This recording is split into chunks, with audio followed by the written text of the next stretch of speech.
Midnight Notes, The Worcester Townhouse Mystery. Basu. 20 years ago from today, January 2006, life felt brand new and full of promise.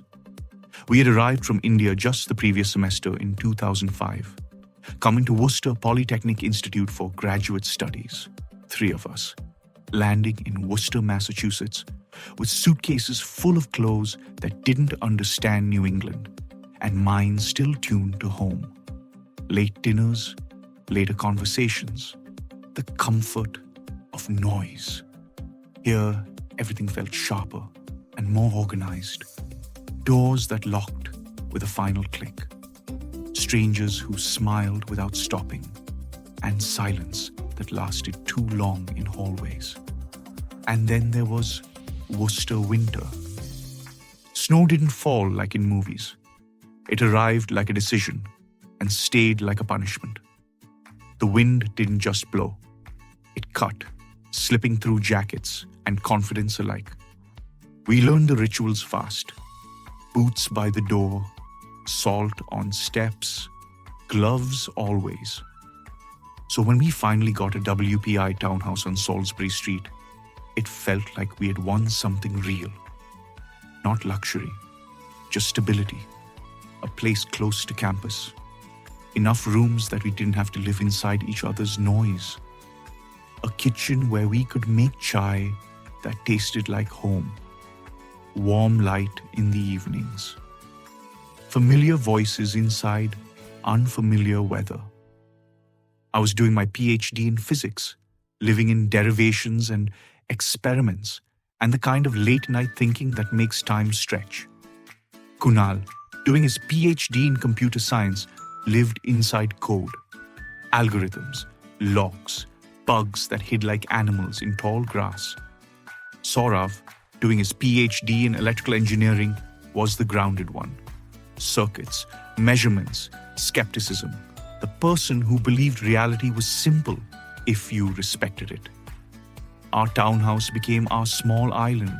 Pressure cooker dinners, Indian jokes, phone calls back to India timed around odd hours, laughter bouncing off the walls because we needed it too. We were exhausted. Yes, but happy. We felt we were finally in it. The American PhD life we had imagined. The future we had crossed oceans for. That's why what happened next felt like a cruel contrast. Because the house didn't announce itself with drama. It began with something tiny, something intimate, something impossible to prove, until it happened 3 times. It started with a sound that didn't belong to any of us. One Tuesday night, late enough that the campus had become a quiet constellation of streetlights, I was at the dining table with papers spread out, trying to push through a stubborn derivation. The kind of night when your brain runs hot, but your body feels hollow. Kunal and Saurav were both out, still on campus. I knew because the townhouse was too quiet in the specific way it gets when you're the only one home. No upstairs footsteps, no distant keyboard clatter, only the refrigerator clicking on and off in the kitchen, doing its steady, boring job. Then I heard a pencil scratch. Not the sound of my own pencil. My hands were still. A pencil scratch from the living room. I looked up. The living room was dim, lit only by the blue glow of the TV on standby. On the coffee table lay a yellow legal pad, mine, full of half-formed equations from earlier. I had left it there. The pencil scratch came again. Slow, deliberate, as if someone was writing. I stood up, my chair legs grating the floor. The sound stopped immediately. "Guys?" I called softly, trying to keep my voice normal. Silence answered. I walked into the living room and stared at the coffee table. The legal pad was exactly where I had left it. My mechanical pencil lay across the top page, but the pencil was rotated just slightly, as if someone had set it down with care. I picked it up and looked at the page. There was a new line of writing. Not a lot. Just one line in neat handwriting. Check. The boundary condition. My stomach tightened. All of us wrote like grad students. Fast, messy, desperate. This handwriting was patient, calm, almost formal. I stared at it long enough that my eyes began inventing shadows in the corners. "Nice," I muttered, trying to make myself believe it was a prank. "Real funny." I checked the rooms. Empty. I checked the locks. Front door, back door, both secure. I even opened the coat closet like a fool, half expecting to find a person crouched inside with a pen. Nothing. I went back to my work with a knot in my chest and did the most dangerous thing you can do when something impossible offers you advice. I treated it like a suggestion. I checked the boundary condition, and the note was right. A subtle mistake. One sign, one term had been wrong. Fixing it made the whole derivation unlock like a door you didn't realize you've been leaning against. Relief came first. Then something colder followed right behind it. Because whoever wrote that note hadn't guessed. They had known. They had watched me struggle long enough to understand exactly where I was stuck. And they had stepped in. I didn't tell my roommates that night. In a townhouse with 3 stressed PhD students, you don't casually announce, "Hey, the house is leaving me academic feedback." You keep it to yourself. You find a rational explanation. You let it die quietly. But it didn't die. For the next few days, odd things happened in our unit. Small enough to dismiss, precise enough to unsettle. A page left open that was closed when you returned. A notebook shifted to a different spot. A printer tray that had been empty now holding a single sheet. Only one. Like an offering. The townhouse didn't creak like a haunted mansion. It didn't throw objects. It didn't wail. It just intervened. Always gently. Always with purpose. Always when one of us was alone. And then I noticed something else. Kunal and Saurav were changing too. A week later, Kunal seemed off. He lived in a world of algorithms and late-night debugging, the kind of person who could stare at a screen for 5 hours and still insist he was almost done.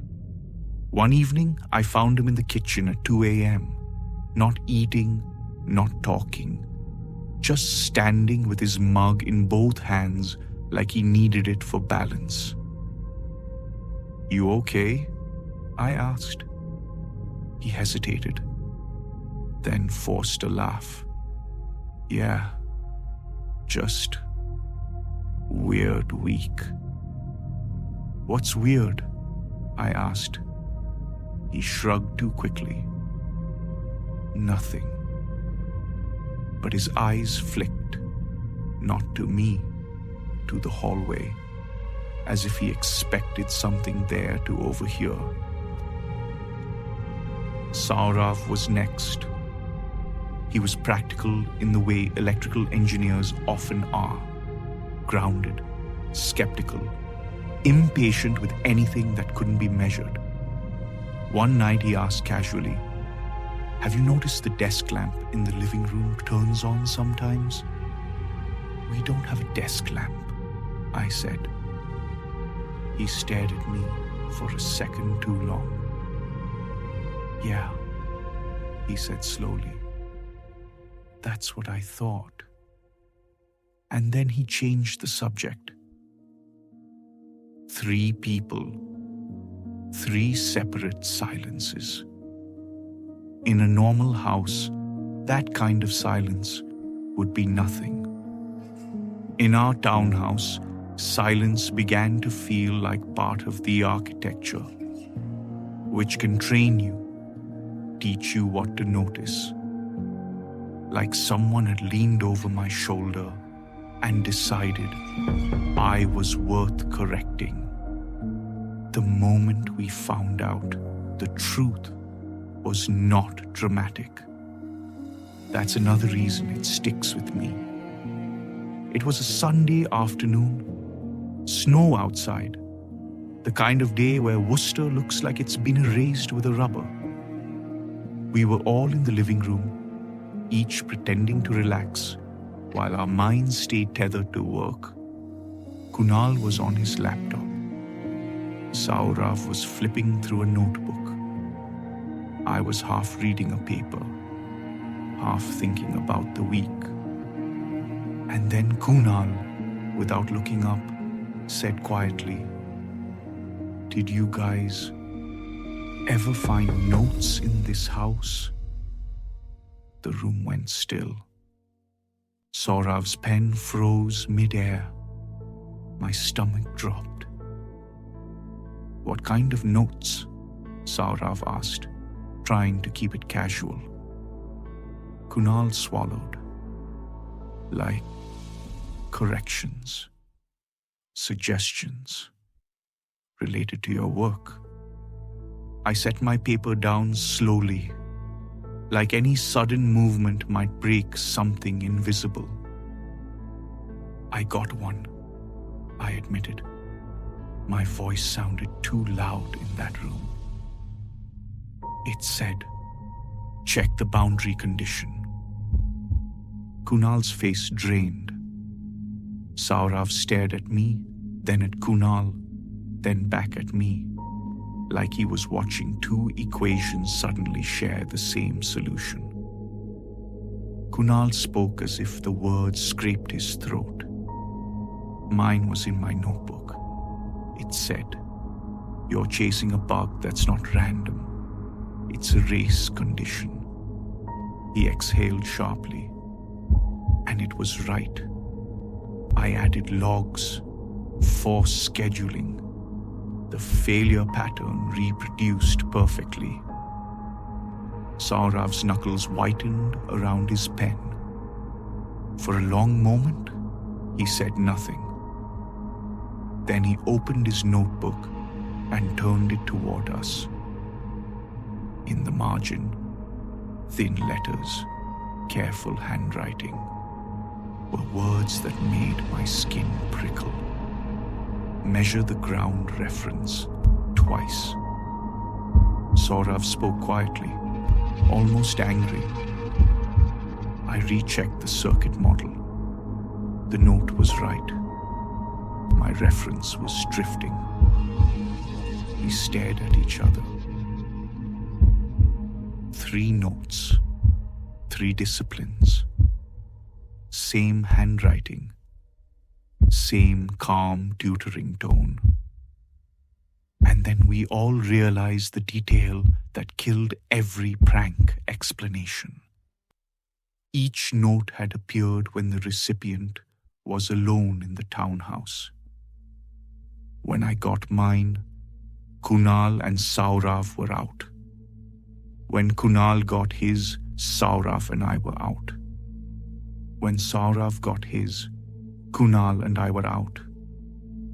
Like the house had scheduled appointments, private sessions, one mind at a time.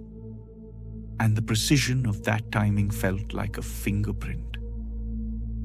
That night, we did what we should have done earlier. We talked seriously. We replayed the week out loud, comparing details. Patterns emerged that made the room feel colder. The notes appeared only when one of us was alone.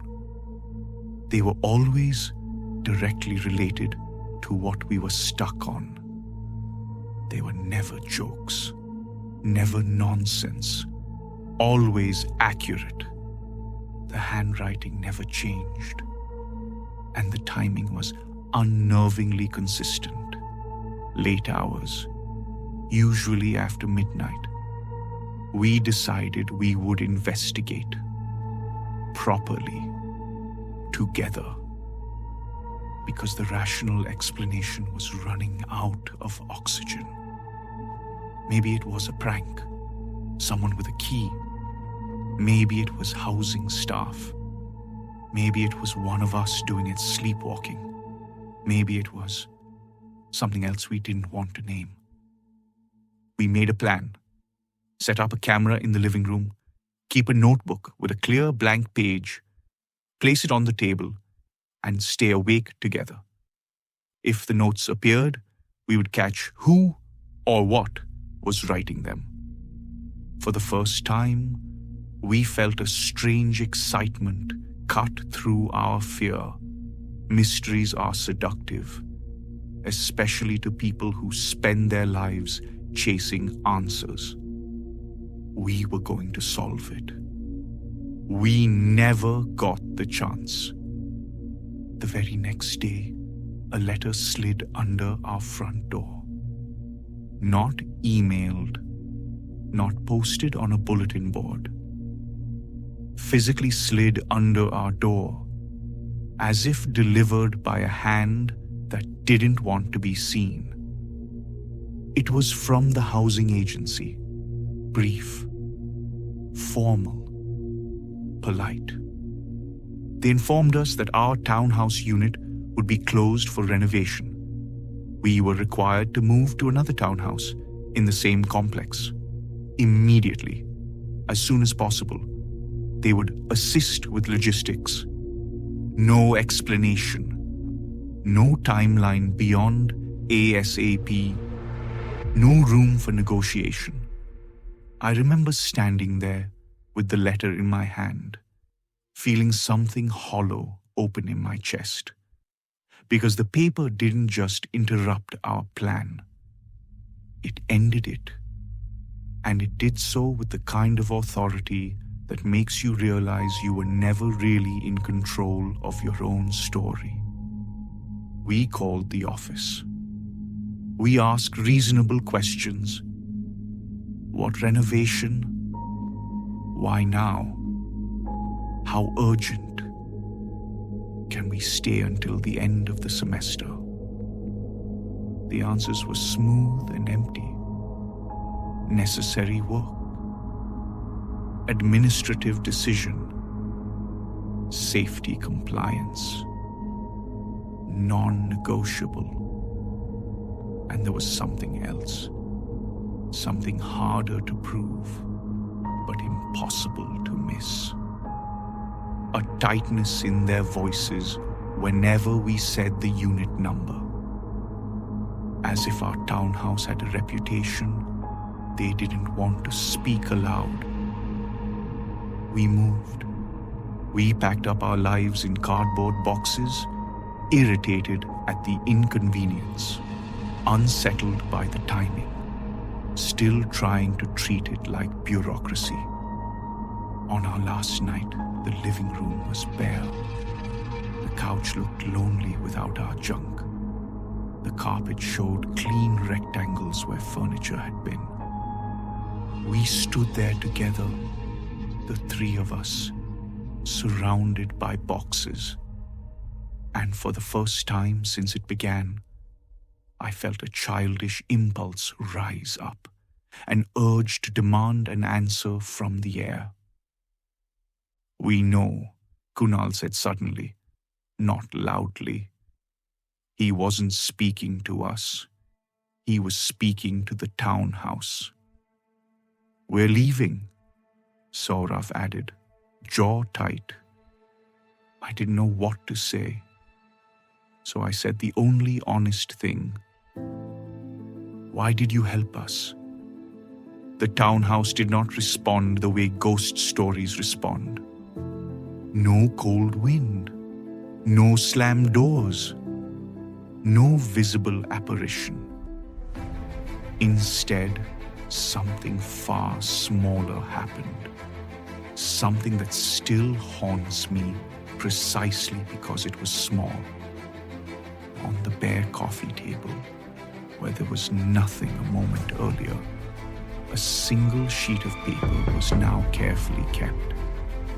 No sound, no movement, just there, like it had been waiting for us to finally ask the right question. We stared at it. Then I picked it up. The handwriting was the same calm, careful script. Only 2 lines. "You were never the first. You won't be the last." My mouth went dry. Kunal reached for the paper with shaking fingers and flipped it over. On the back was a 3rd line, written smaller, almost like an afterthought. "Stop looking for me in the house." Then, beneath it, 4 words that made my skin tighten, as if the air itself had teeth. "Look for me in you."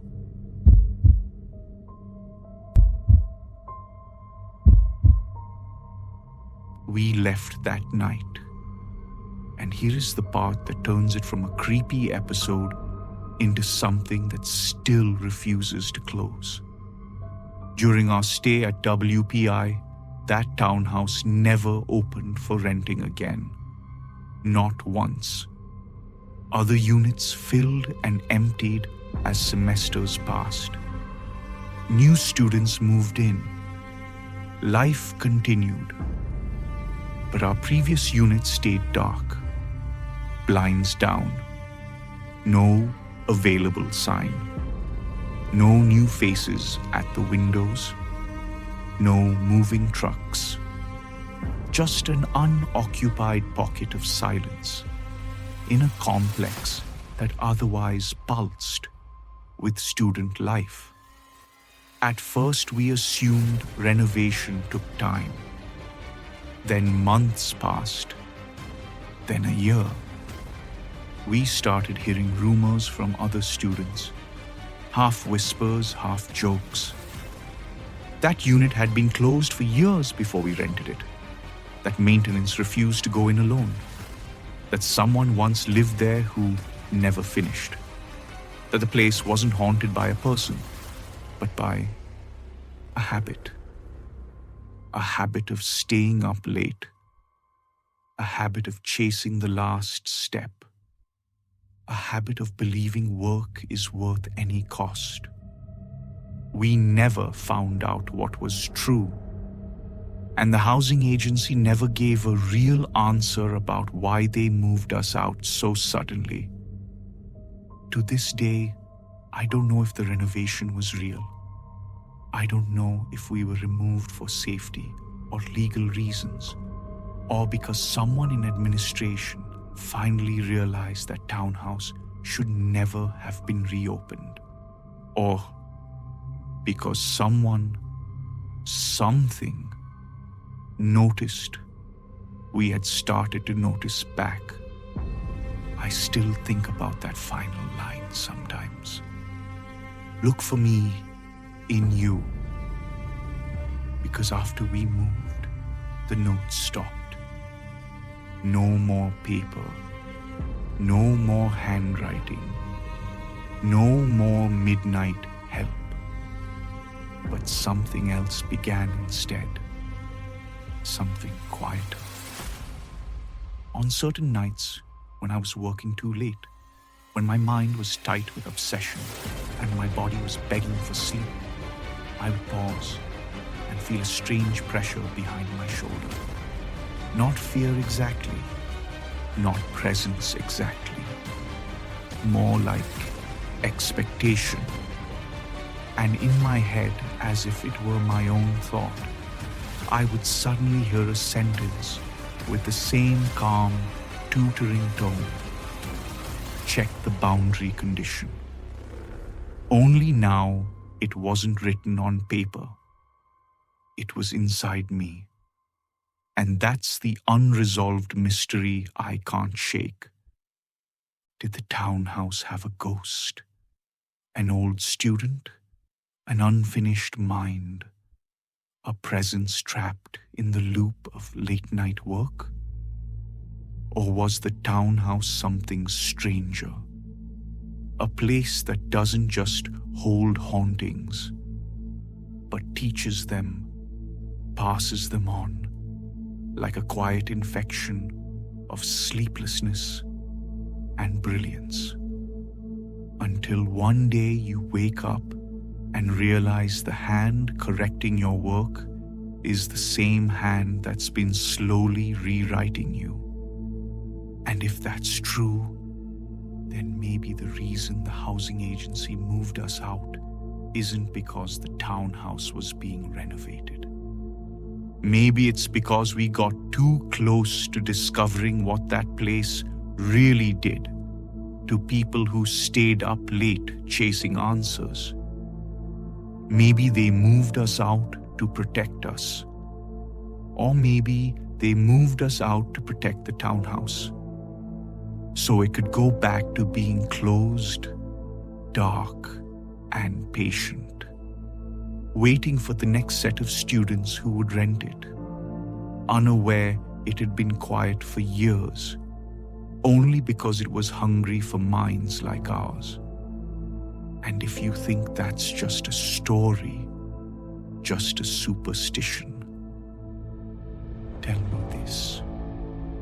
Why, after all these years, do I still sometimes wake up at exactly the same hour we used to work in that townhouse, with the clear sensation that someone has just leaned over my shoulder, not to scare me, but to help me, and to make sure I never stop?